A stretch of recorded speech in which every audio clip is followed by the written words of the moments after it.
Assalamualaikum. Assalamualaikum warahmatullahi wabarakatuh. Masih bersama di channel ini lagi ya. Di channel Mais Tambal Ban yang true story ya. Saya bukan kedatangan tamu tapi saya bertamu. Saya bertamu di tempat teman.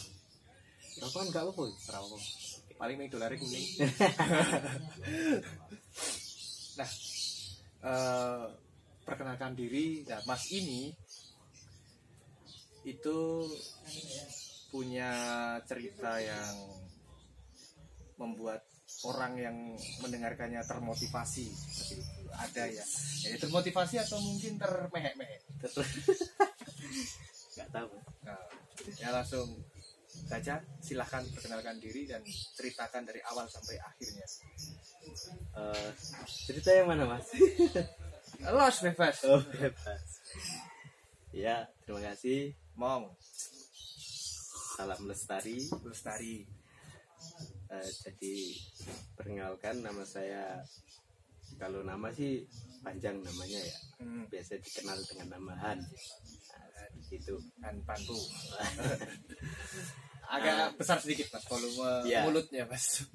Jadi saya berasal dari Pasuruan, tepatnya di daerah Kecamatan Gempol, Pasuruan, dekat sama Lapindo. Berarti Anda pernah kebanjiran? Enggak. Oh, enggak pernah ya? Selatannya sungai. Terus saya sekarang domisili di Malang. Kebetulan ya alhamdulillah lah bisa melanjutkan kuliah lagi. Seperti itu. Berarti kuliah yang kedua kali. Saya ketiga kali. Kedua kalinya kebetulan di UM ambil S2 biologi murni. Spesifiknya di biodiversitas dan konservasi lingkungan. Iya. Berarti Anda sering melakukan kegiatan konservasi seperti itu. Banyak sih. Banyak. Enggak ngaten kok banyak. Tapi ada. Nah, ya ada. S1-nya ambil biologi juga. Ya, kebetulan juga S1-nya linear dengan yang saya ambil sekarang juga biologi lingkungan di Unisma. Islam Malang. Seperti itu. Jangan Mas, Om. Oh, Pak D. Le. Oke, Le. Los pokoknya. Katanya ada cerita tentang pengalaman Anda. Pengalaman apa ini? Pengalaman sih itu langsung ya. Ini mungkin salah satu hal yang bisa kita lakukan untuk kita sedikit peduli dengan alam, seperti itu. Jadi yang pertama itu waktu itu sekitar tahun 2012 akhir, 2013-an lah. 2013 awal 2013 awal, ketika kita masuk, saya bertemu dengan teman-teman di Unisma tadi itu waktu S1 tahun 2013. Kita itu ada beberapa anak yang ya kebetulan amat ya kalau masalah keilmuan atau masalah satu fakultas di biologi juga. Itu merasa bahasanya kalau kita ya belajar di ruang lingkup kampus atau materi kuliah, praktikum di kampus dan sebagainya, itu kita kita apa ya, nggak dapat apa-apa, tidak mendapatkan apa yang kita inginkan di biologi tersebut. Iya, karena mungkin ya itu kelelahan, mungkin kita masih Pentium 2 atau berapa ya. Oh, kelelahan bro. Berarti ini SSD-nya kurang. Iya kayaknya seperti itu. Jadi dari situ kita mencoba berkumpul waktu itu sekitar 6 orang. Kita mencoba untuk mencari link untuk kita belajar langsung ke masyarakat belajar langsung ke alam dan lain sebagainya itu. Nah dari situ kita awalnya masih buta sama sekali Mas, nggak tahu apa itu konservasi dan lain sebagainya. Lek ojo Mas. Iya Le. Oke. Gitu Le. Jadi kita nggak tahu apa yang mau kita lakukan, yang penting waktu itu kita menata niat, maksudnya niat kita untuk belajar. Sudah nggak ada yang lain. Berarti kalian itu kurang ilmu di biologi itu kalian mencari sendiri di luar instansi pendidikan. Di luar instansi pendidikan. Nah, begitu. Awalnya malah waktu itu ada di salah satu tempat, kebetulannya akhirnya bertahan sampai ya lumayan lama lah. Di sana kita banyak dapat ilmu. Satu tempat di ujung pulau Jawa. Di ujungnya Pulau Jawa. Selatan lah. Oh, ujung selatan. Saya kira ujung barat atau mungkin ujung timur. Pantai yang sekarang mungkin sudah terkenal. Oh, berarti kalian belajarnya di sana? Ya, itu tapi kita datang pertama ke situ belum jadi apa-apa. Nah, sebelum ke sana itu sebenarnya kita pengennya menggarap, karena kita yang kita tahu hanya das berantas. Situ kita mau mencoba mengeksplor di sana, di das berantas. Tapi ternyata di tengah perjalanan mau ke das berantas, kita bertemu salah seorang alumni kita yang akhirnya menyambungkan kita ke sana, ke tempat yang di selatan. Oh, yang tempat yang Anda belajar selanjutnya ya, di sana. Itu sebuah pantai berarti. Ya, sebuah pantai pesisir lah. Pesisir. Tidak hanya pantai. Di sana kalian belajar jadi nelayan atau mungkin berburu kerapu atau bagaimana? Banyak hal Mas, banyak hal. Kita jujur Mas, di awal-awal kita ke sana, kita itu selama 2 tahun nggak ngapa-ngapain. Selama 2 tahun kalian nggak ngapa-ngapain. Terus Anda berbuat apa di sana?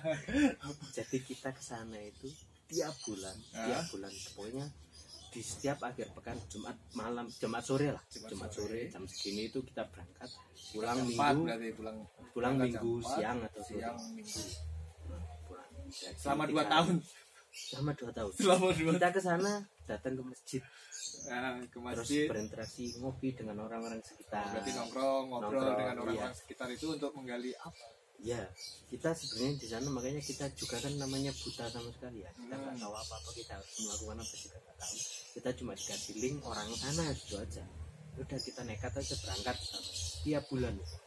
Padahal sekitar jaraknya sini ke sana itu 50 kilo. 50 kilo dari kampus kalian ke tempat tersebut 50 kilo. Itu setiap minggu sekali. Setiap bulan sekali. Oh, setiap bulan sekali. Itu rutin selama 2 tahun kita nggak ngapain, karena ternyata ketika kita ke sana namanya masyarakat terus juga apalagi orang-orang pesisir. Nah yang namanya kalau kita datang sebagai seorang mahasiswa, pasti mereka berpikirnya kita ya paling cuma ada maunya aja ke sana. Nah makanya jadi selama 2 tahun itu kita nggak ngapa-ngapain, kita cuma bagaimana memperoleh kepercayaan masyarakat aja. Berarti kalian selama 2 tahun itu observasi, selain observasi juga untuk pendekatan ke masyarakat tersebut ya. Iya. Selama 2 tahun itu ya kita kegiatannya di masjid, mandu. Kadang kebetulan orang yang kita dapat link itu yang mengelola masjid di daerah sana. Jadi kadang kita kebetulan anak 6 itu waktu itu ada lintas fakultas Mas. Lintas fakultas, ada yang dari anak Fakultas Agama Islam, ada juga anak keguruan. Itu sistemnya kayak KKN atau mungkin kalian ikut KKN? Enggak. Kita itu tadi, kita cuma pengen kita dapat ilmu tidak hanya dari kampusnya. Nah dari itu semua. Jadi di masjid itu kadang ikut yang teman saya anak agama tadi itu ikut bantu ngajar ngaji. Terus yang tadinya bisa ya sistem kayak les gitu ngajari. Ngajar gitu ya. Terus kita cuma bantu-bantu gitu aja selama 2 tahun. Selama 2 tahun itu Anda dan teman-teman itu semester berapa? Pokoknya kita berangkat itu semester 2 kalau nggak salah. 2 apa 3? Semester 2. Iya. Kemudian dari itu akhirnya setelah 2 tahun kita mulai diajak masuk mendapat ini, sudah mulai ya, belum 100%. Mulai dapat kepercayaan orang sana. Kita akhirnya bantu yang di tempat area konservasi. Awalnya penanaman. Ikut juga penanaman. Iya, penanaman. Awal-awal di sana itu ada kelompok masyarakat itu yang mau menggalakkan konservasi daerah sana ya. Itu tidak punya apa-apa kan Mas. Jadi dananya dana dan lain sebagainya itu nggak ada. Jadi kita mandiri semua. Mulai pembibitan. Jadi kita belajar pembibitan itu mangrove ya khususnya ya. Oh, bukan mangrove. Tanaman lain tapi mangrove. Mangrove karena di sana itu seingat saya Mas ya. Seingat saya itu luas hutan mangrove di daerah sana itu waktu itu yang gundul ya. Gundul itu kurang lebih dari 10 hektar. 10 hektar itu gundul semuanya. Dan kalian punya ide untuk mereboisasi, membantu mereka. Yang sebetulnya di sana sudah mulai ada kelompok masyarakat itu tadi yang sudah mulai menanam. Cuma enggak banyak Mas waktu itu, paling cuma berapa orang, belasan orang Mas ya. Belasan orang. Nah itu kita akhirnya karena proses kita 2 tahun di situ akhirnya bisa masuk ke situ, ikut bantu bibit. Nah, ternyata ada salah satu nilai plus yang kita dapatkan membibitnya.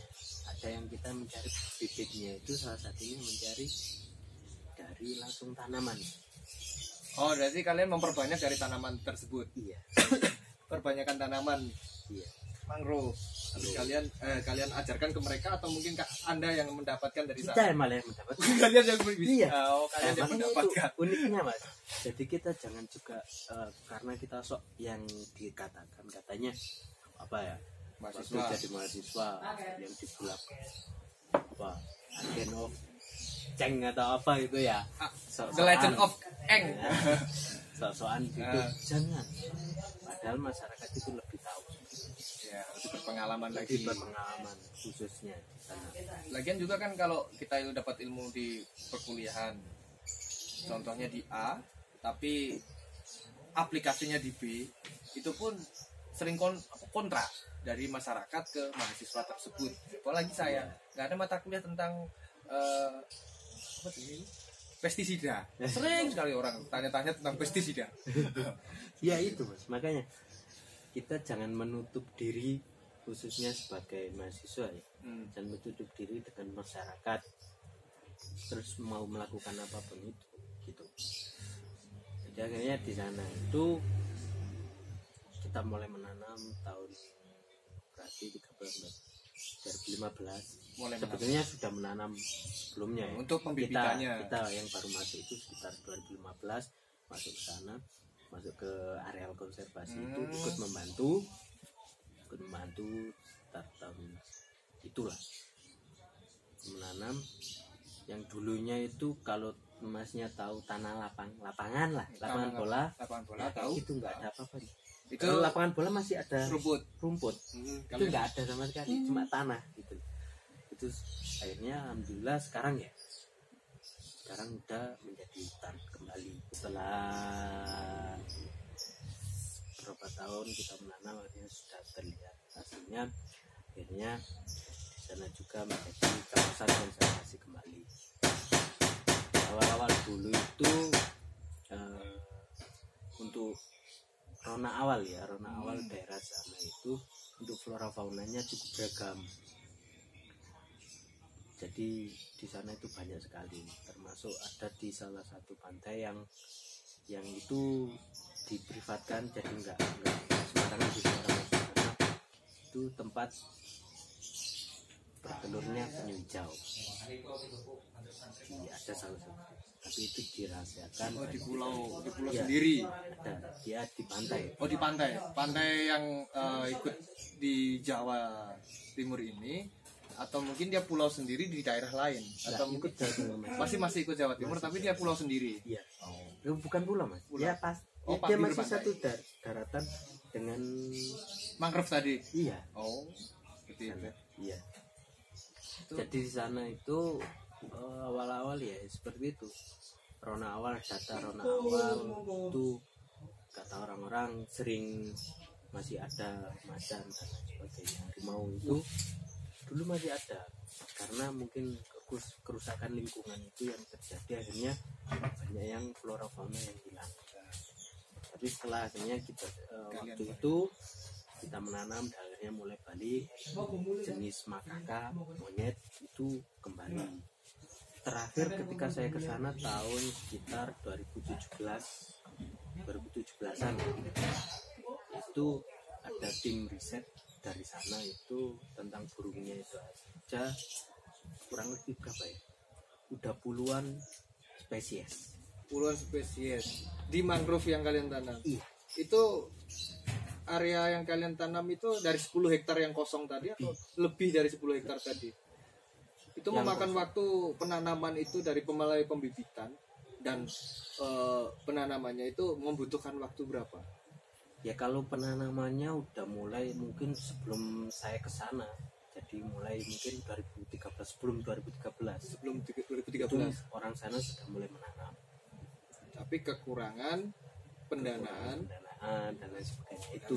makanya mereka sedikit terlambat. Ya akhirnya tapi di terakhir ya ketika terakhir saya dapat info ke sana itu di tahun sekitar 2017-an itu untuk jenis burungnya saja itu kurang lebih puluhan lah, 20 lebih kayaknya. 20 jenis Hampir burung. 50 kalau nggak salah ya. Lupa tapi saya tepatnya pokoknya udah mulai banyak, tapi itu katanya belum final, masih banyak lagi spesies burung, itu masih burung seperti itu.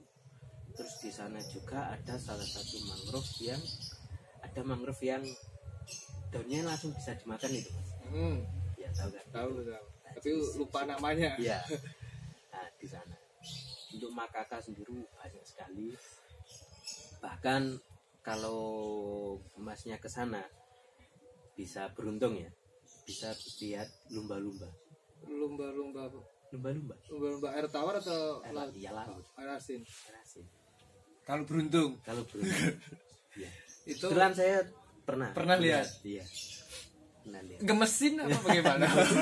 Ya, Lumba-lumbanya pakai lipstick apa yang di air laut? Air laut. Oh. Nah, seperti itu di sana. Tapi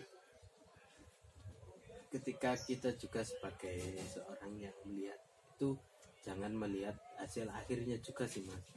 Karena perjalanan di situ banyak juga Rintangan, kita harus ya. rintangan dan lain sebagainya itu. Kita posisi jauh sana, tapi harus setiap bulan harus ke sana. Punya tanggung jawab di sini dan Iya. punya tanggung jawab lagi di sana. Nah, itu betul. bagaimana? Kan Anda sebagai mahasiswa, Iya. tak ada tanggung jawab dua, belum tugas kuliah, belum praktikum, belum yang lain sebagainya, belum mungkin keluar sama ceweknya atau ngopi nongkrong sama teman-teman, dan di sana juga masih ada tanggungan. Nah, itu bagaimana caranya untuk mahasiswa yang lain? Kan penonton ini kan banyak mahasiswanya. Ya mungkin yang paling jelas itu satu niat, Mas. Iya. Jadi kita niat bulat, tekad bulat untuk kita harus mendapatkan sesuatu. Satu niat, kedua berani dalam artian ya kita berani meninggal apa yang Mas sebutkan tadi. Masa dalam 1 bulan 3 hari aja lah, 3 hari aja kita nggak bisa meluangkan untuk itu, Iya sih. ya kan? Seharusnya Padahal dalam 3 hari 1 bulan 30 dikurangi 3 hari kan cuma 27 27 hari kita bisa lakukan yang lain. Iya. Nah, seperti itu. Yang 3 harinya di sana. Berani itu tadi. Nah, ya udah sih mungkin 2 itu yang paling penting. Tapi banyak hal juga sih di situ. Jadi berani dan niat. Ini Ah, niat. satu hal lagi, Mas. Apa? Jangan memikirkan apapun kecuali belajar. Jangan memikirkan apapun ya kecuali belajar. Iya. Masalahnya guru tidak harus di perkuliahan. Iya, benar. Karena kalau kita memikirkan apapun, pasti kita akan berat. Apalagi kan kalian mahasiswa merantau dana. Iya mas, nah kita perjalanan bensin harus berapa? Ah, iya kan berapa liter PP belum belum makan di sana juga kan? Makannya di sana. Iya. Berarti Mas ini seharusnya ikut di manajemen aja sih, nggak usah di fakultas biologi untuk memanajemen uang kalian dan waktu kalian. Enggak sih mas, enggak. Nah itu sebenarnya semua sudah kreatif dari mungkin dari lahir orang kepepet itu mas ya kan. Manajemen kepepet. Iya. Tapi untuk niat yang penting kan, Yang untuk penting nih. niat untuk masyarakat sendiri, untuk lingkungan juga kan berarti. Iya. Nah itu makanya saya bilang tadi jangan khawatir masalah kayak gitu. Tapi kalau kita sudah mendapat kepercayaan masyarakat tadi, kita nggak usah mikirkan hal itu, sudah kita pasti ada aja Mendapatkan. ngasih. Oh, Entah itu apa ya, bohong, ketelah dan lain sebagainya. Tapi yang penting bibi ya. yang penting dapat kenyang lah yang penting. Tapi di sisi lain kita mendapatkan sesuatu Yang lebih berharga. lebih berat. Seperti itu sih. Terus Ya kalau ngomong rintangan mas ya, rintangan di sana banyak, banyak sekali mas. Termasuk kita harus crash, harus bentrok. dengan pengelola pariwisata. Ya enggak, ya jelas. Sementara kita pengennya konservasi, Tapi pihak pariwisatanya pengennya menjadi wisata.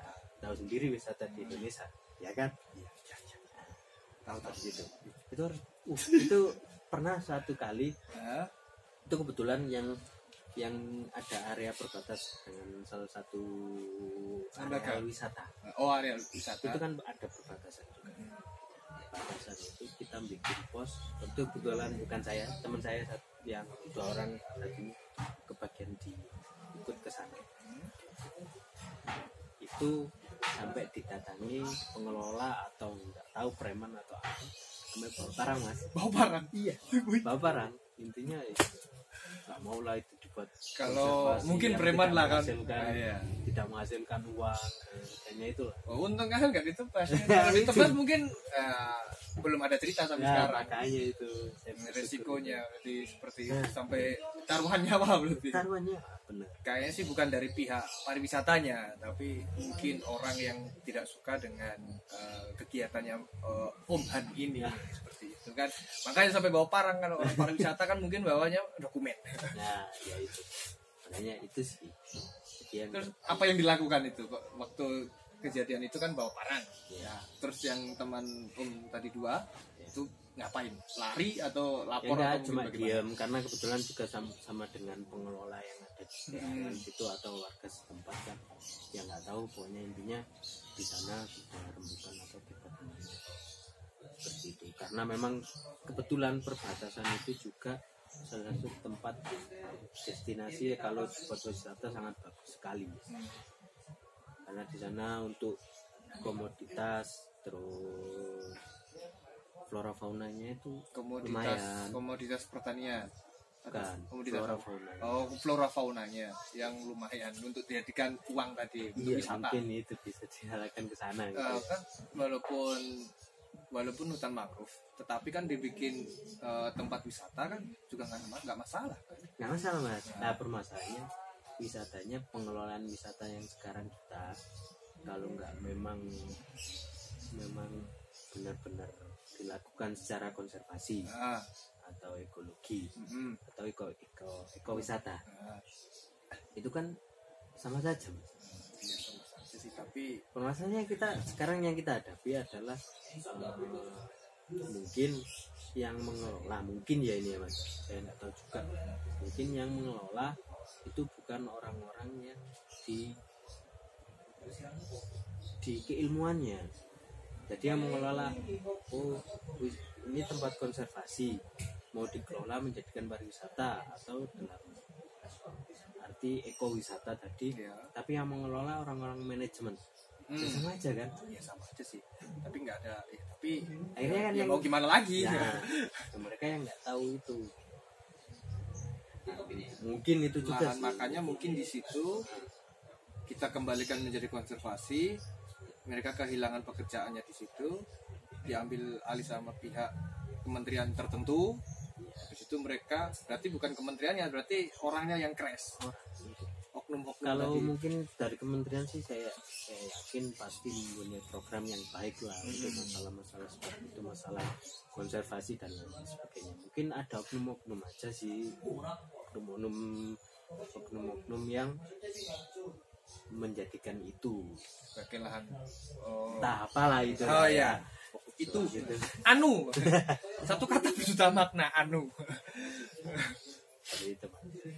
Jadi rintangan banyak sekali Mas. Rintangan lainnya. Rintangan selain orang yang bawa parang lari-lari bawa parang terus apa lagi? Nelayan Mas. Nelayan. Nelayan. Nelayan. Nelayan yang awal-awal dulu itu kebanyakan hutan mangrove yang daerah pasang surut air laut. Nah, itu kebanyakan di kalau nelayan itu banyak mau masukkan kapalnya karena ada mangrove yang masih kecil mengganggu, potong lagi, Potong. di apa itu Patahkan. dipatahkan, Dicabut dipatahkan begitu. Atau mungkin langsung. langsung dipatahkan itu. Nah itu juga salah satu Permasalahan kalian. iya di sana. Wah itu seru Mas. Seru. Tapi untuk pendekatan kalian kepada para nelayan itu bagaimana? Kan mereka habis ngelaut, mereka langsung ke pantai, sandar kan? Kan menaruh si kapalnya. Ya. Dengan cara komunikasi apa dan pendekatan apa gitu yang kalian lakukan pada nelayan itu supaya mereka bisa sadar dan tidak merusak mangrove tersebut. Kita harus tahu dulu sih, tahu dulu kebutuhan mereka. Ya ini penyelesaian secara umum sudah banyak orang tahu sih. Yang penting kalau masyarakat yang seperti itu atau yang mencari usaha, mencari uang Mas ya, mencari uang itu yang terpenting mereka ada hasil. Oke, mereka nggak akan merusak gitu. Kayaknya kita mungkin salah satu caranya yang bisa kita lakukan dan ini bisa kita lakukan tidak hanya di pesisir ya, di daerah pedesaan atau di tengah kota pun bisa. Jadi kita itu gini, kita harus memberikan contoh atau hasil nyata di nelayan tersebut. Jadi kita kalau mau kita terangkan bahasanya kalau mangrove itu menghasilkan protozoa dan sebagainya, apa itu ya namanya yang menjadi makanan ikan kecil. Apa ya protozoa atau bukan apa ya, apa itu namanya saya belum lah otaknya Enggak, berarti Anda itu orang pintar itu biasanya atau mungkin orang cerdas kalau hal-hal kecil itu dia lupa. wah. Tapi kalau hal-hal besar mungkin bisa. Nah, Itu di situ lah intinya Mas ya. Intinya di situ itu kan menjadi makanan ikan-ikan kecil. ya. Ikan-ikan kecil kan akhirnya di pinggir, ikan besar kan akan menjadi juga. Ya. Nah kita kalau menerangkan itu ke nelayan pasti nggak akan paham dan nggak akan mau dengar. Kita harus tunjukkan, kita bikin satu area yang itu secara alamiahnya terjaga, gitu ya. Mangrove ada dan sebagainya, akhirnya banyak ikan besar.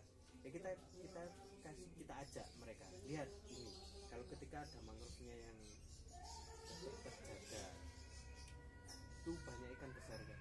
Nah itu karena akhirnya ada mikroorganisme tadi, ikan kecil makan, ikan besar makan. Nah, yang nelayannya datang ke rantai makanannya.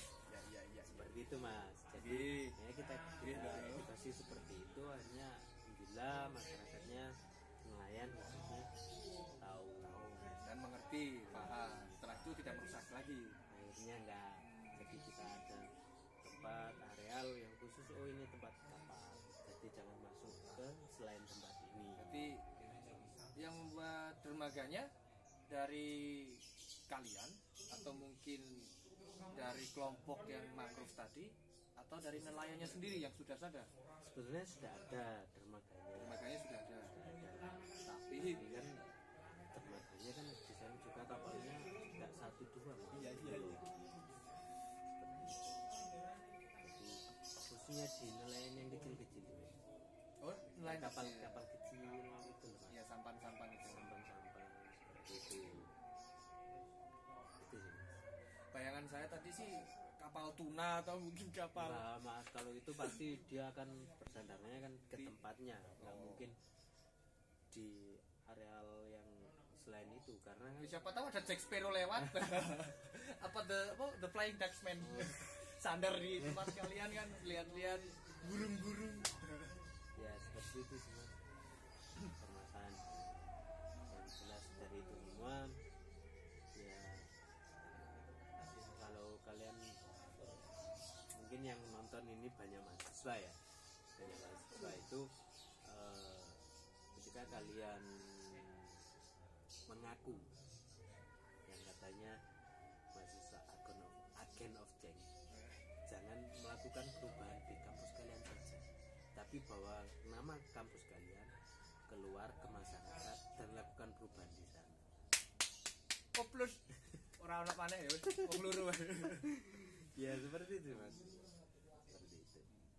Udah itu aja atau mungkin ada lagi? Ya mungkin Masnya mau tanya apa gitu. Dan juga bingung mau ngomong apa lagi Mas. Ngomong los. Ya, tentang pertanyaannya sih sudah, tapi mungkin cukup di sini. Cerita nggak jelas ini, tapi kasihkan satu kata, dua kata yang memotivasi penonton. Oke, ya kalau satu kata dua kata apa ya Mas? Apa ya? Yang jelas ya itu tadi sih. Kalau kalian ngomong orang-orang yang cinta lingkungan dan sebagainya, jangan lakukan itu sebelum kalian mendapatkan sesuatu. Dan satu hal lagi, jangan kalian mencari pengakuan. Nggak usah kalian mendapatkan pengakuan itu. Tapi kalau kalian melakukan sesuatu dan menghasilkan sesuatu bermanfaat untuk masyarakat dan alam, diakui atau tidak, pasti kalian akan diakui. Seperti itu aja. Ini tuh Mas. Itu cukup. Sekian dari saya, dan nanti saya kasih link IG-nya Om Han di tempat link biasanya, ya kan? Dan oh ya satu lagi, ada endorse kopi dari ada beberapa macam jenis kopi Arabica, ya bisa dicek di Instagramnya, nanti saya ditaruh di tempat link biasanya, saya buang link ya kan, itu bisa kalian beli online atau mungkin langsung datang ke tempat yang bersangkutan, mungkin ke TKP-nya. Sekian dari saya. Kalau Anda suka dengan video ini silahkan subscribe, kalau enggak silahkan nonton aja. Jangan di dislike, like aja. Terima kasih. Assalamualaikum warahmatullahi wabarakatuh. Dadah.